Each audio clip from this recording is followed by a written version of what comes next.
चलिए दोस्तों, trending star Khesari Lal के एक और गाने के पोस्टर आ गया है। इसी वीडियो में शुरू से लेकर अंत तक बना रहिए। हमेशा ऐसा वीडियो न्यू इन्फॉर्मेशन जितना जल्दी लाने को मैं प्रयास करता हूं। ट्रेंडिंग स्टार खेसारी लाल की गाना है, जिस गाना के नाम है हम राजा हमरे से।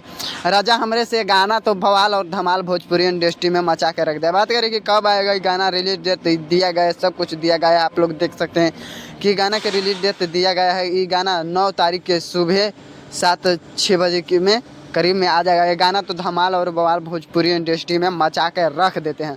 खेसारी लाल जब भी कोई गाना लेके आते हैं तो भोजपुरी इंडस्ट्री में तहलका मचा के रख देते हैं। ये गाना आया था, फिलहाल में गाना आया था खेसारी लाल के, जिस गाना के नाम था तीन थान। तो एक दिन में 4 मिलियन क्रॉस करेगा। इनको बोलते हैं ट्रेंडिंग स्टार खेसारी लाल। बात करें कि खेसारी लाल के गाना ये कब आएगा, हमरे राजा, ये गाना 9 तारीख के सुबह 7 बजे रिलीज कर दिया जाएगा। बात करें गाने को कृष्णा बेदल लिखे, आर्य शर्मा संगीत दिया, भोजपुरी इंडस्ट्री में तहलका मचा कर रख देंगे।